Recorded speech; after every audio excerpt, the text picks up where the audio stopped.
नमस्कार दोस्तों अगर आपको भारत और ऑस्ट्रेलिया के बीच खेला गया पहला और सांसें रोक देने वाला सबसे रोमांचक टेस्ट मुकाबले का पहला दिन पसंद आया हो तो इस वीडियो को आप एक लाइक जरूर करें। इस वीडियो का लाइक टारगेट 200 लाइक है, तो इस वीडियो को आप दिल से लाइक जरूर करें। दोस्तों, भारत और ऑस्ट्रेलिया के बीच 5 मैचों की एक रोमांचक टेस्ट श्रृंखला खेली जा रही है और इस टेस्ट सीरीज के पहले और सबसे रोमांचक टेस्ट मुकाबले में क्रिकेट इतिहास की 2 सबसे बड़ी टीमें एक दूसरे से भिड़ी। इस बार जसप्रीत बुमराह की भारतीय टीम के सामने पैट कमिंस की ऑस्ट्रेलिया की टीम खड़ी थी। इस रोंगटे खड़े कर देने वाले महामुकाबले में भारत के कप्तान जसप्रीत बुमराह ने टॉस जीता और पहले बल्लेबाजी का फैसला लिया और ऑस्ट्रेलिया टीम को पहले गेंदबाजी के लिए आमंत्रित किया। उसके बाद रनों की बारिश करने के इरादे से भारत के 2 दिग्गज ओपनर बल्लेबाज मैदान में उतरे। यशस्वी जायसवाल का और केएल राहुल के कंधों पर इस महामुकाबले में अपनी टीम को एक विस्फोटक ओपनिंग शुरुआत दिलाने की बहुत ही बड़ी जिम्मेदारी थी, लेकिन टॉस जीतकर बल्लेबाजी करने का फैसला भारत के ऊपर उल्टा पड़ गया और भारत की शुरुआत बिल्कुल भी अच्छी नहीं हुई। पहले ओवर मिचेल स्ट्रोक लेकर आते हैं और मिचेल स्टार्क का पूरा ओवर जायसवाल मैडम खेल देते हैं। देखते ही देखते 2 ओवर से प्राप्त हो जाते हैं और भारतीय टीम केवल 5 रन बना पाती है। इसके बाद तीसरा और एक बार फिर मिचेल स्टार्क लेकर आते हैं और अपने ईश्वर की पहली ही गेंद पर यशस्वी जायसवाल को स्लिप में कैच आउट करवा देते हैं। यशस्वी जायसवाल ने 8 गेंद का सामना किया और अपना खाता भी नहीं खोल सके और आउट हो गए। इसके बाद राहुल का साथ देने देवदत्त पड़ी कल आते हैं और इन दोनों के बीच में एक छोटी सी साझेदारी होती है, लेकिन इस साझेदारी में पडिक्कल के बल्ले से 1 रन भी नहीं निकलता। इसके बाद 8वां ओवर हेजलवुड लेकर आते हैं। हेजलवुड के इस ओवर में इस पारी का पहला चौका राहुल मिडविकेट के क्षेत्र में लगा देते हैं और पारी का पहला चौका लगा देते हैं। देखते ही देखते 10 और समाप्त हो जाते हैं और भारतीय टीम 10 ओवर की समाप्ति के बाद केवल 14 रन बना पाती है। इसके बाद 11 ओवर हाजलवुड लेकर आते हैं। हाजेलवुड अपने इस ओवर की अंतिम गेंद पर पडिक्कल को विकेटकीपर के हाथों कैच आउट कर देते हैं। पडिक्कल ने आज के मुकाबले में 23 गेंद का सामना किया और 0 रन पर आउट हो गए, अपना खाता भी नहीं खोल सके। अब भारतीय टीम को 14 के स्कोर पर 2 बड़े झटके लग जाते हैं। इसके बाद राहुल का साथ देने विराट कोहली आते हैं और इन दोनों के बीच में अगले 4 ओवर तक एक छोटी सी साझेदारी होती है।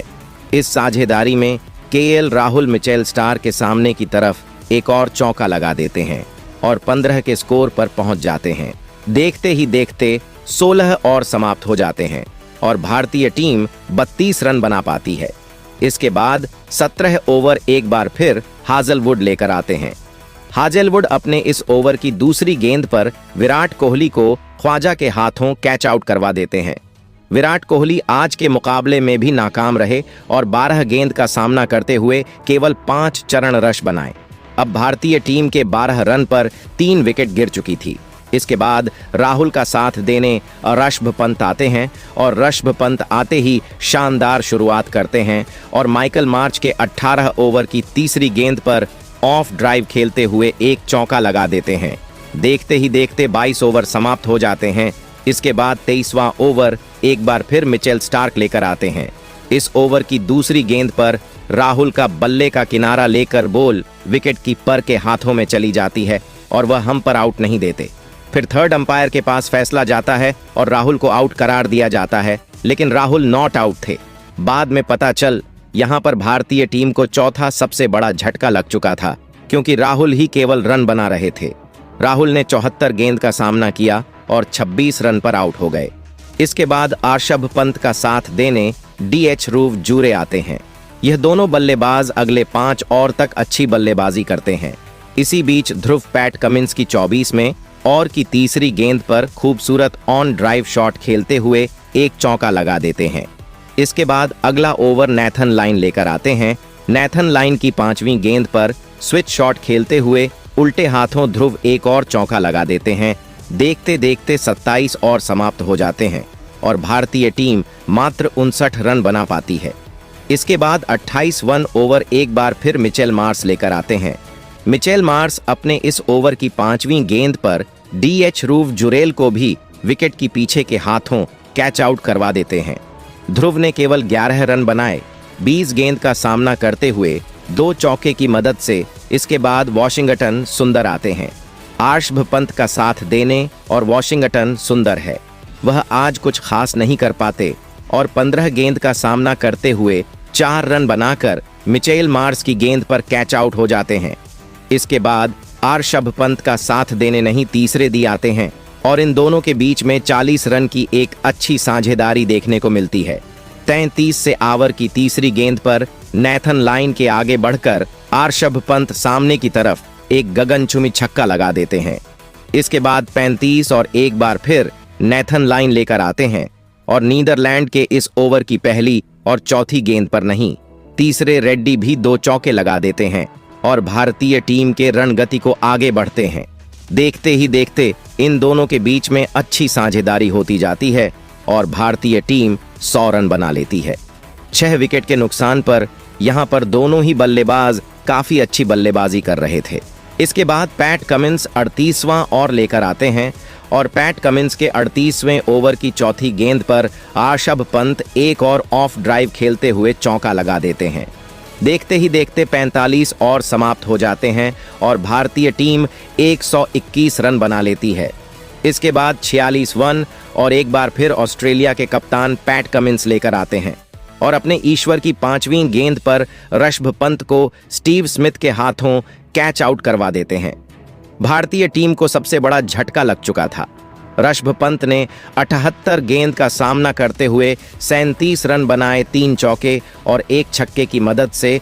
फिर नीतीश रेड्डी का साथ देने हर्षित राणा आते हैं और वह कुछ खास प्रदर्शन नहीं कर पाते। इसी बीच नीतीश रेड्डी काफी अच्छी बल्लेबाजी करते हैं और मिचेल मार्श के 2 चौके लगा देते हैं। इसके बाद हर्षित राणा भी साथ बनाकर 5 गेंद का सामना करते हुए आउट हो जाते हैं।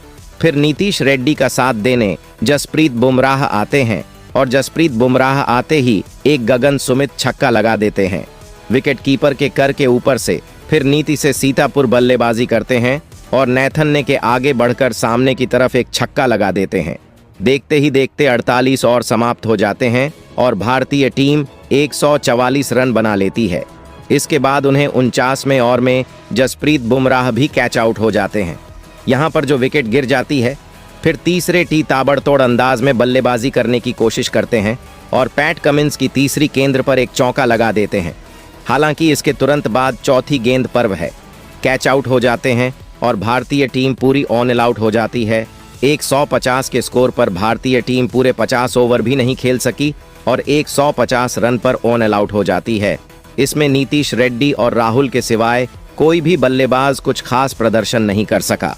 इसके बाद बल्लेबाजी करने ऑस्ट्रेलिया की टीम आती है और ऑस्ट्रेलिया की टीम को आते ही जसप्रीत बुमराह बड़े बड़े झटके दे देते हैं। पहले तो उस्मान ख्वाजा 8 बनाकर आउट हो जाते हैं 19 गेंद का सामना करते हुए। फिर नाथन बल्लेबाजी करने आते हैं, वह भी जसप्रीत बुमराह की गेंद पर एलबीडब्ल्यू आउट हो जाते हैं। उन्होंने 10 रन बनाए। इसके बाद ट्रैवल साइड का साथ देने स्टीव स्मिथ आते हैं और स्टीव स्मिथ को भी जसप्रीत बुमराह आते ही पहले ही गेंद पर एलबीडब्ल्यू आउट कर देते हैं। यहाँ पर मात्र 13 के स्कोर पर ऑस्ट्रेलिया की 3 विकेट गिर जाती है। फिर ट्रेवल्स हेड और लाभ हुसैन के बीच में एक अच्छी साझेदारी लग जाती है, लेकिन बार बार और हर्षित राणा लेकर आते हैं और अपने ईश्वर की पहली ही गेंद पर ट्रेविस हेड को बोल्ड आउट कर देते हैं। यहाँ तक आते आते आज के दिन का खेल समाप्ति की ओर चला जाता है और ऑस्ट्रेलिया की यहाँ तक अत्यधिक 4 विकेट गिर जाती है मात्र 33 के स्कोर पर और 12 और समाप्त हो जाते हैं। इसके बाद मुकाबला कुछ देर तक और चलता है और पहले दिन स्टंप हो जाता है। पहले दिन की समाप्ति के बाद जसप्रीत बुमराह ने 3 विकेट ले ली है और हर्षित राणा ने 1 विकेट ले ली है। वहीं नीतीश रेड्डी ने काफी लाजवाब बल्लेबाजी की। साथ मेरी सरपंच और राहुल ने भी अच्छा साथ निभाया। पहले दिन के खेल के बाद आप भारतीय टीम को 10 में से कितने नंबर देना चाहोगे, हमें कमेंट में बता सकते हैं। वैसे दोस्तों, भारतीय टीम के बल्लेबाज ने काफी बेकार प्रदर्शन किया और मात्र 150 पर ही ऑन आउट हो गई, लेकिन इसके बाद गेंदबाजों ने काफी अच्छा कमबैक करवा दिया है। भारतीय टीम को। पहले दिन आप देखते हैं दूसरे दिन का खेल कैसा चलता है। क्या भारतीय टीम दूसरे दिन भी इसी प्रकार का प्रदर्शन करेगी और ऑस्ट्रेलिया को घुटनों पर ले आएगी, या फिर ऑस्ट्रेलिया की टीम कम बैक करेगी? नहीं तो दूसरे दिन का खेल ही बताएगा। दूसरे दिन का खेल भी सुबह 7:50 से शुरू होगा, तो आप लाइव प्रसारण हॉटस्टार ऐप पर और स्टार स्पोर्ट्स पर देख सकते हैं।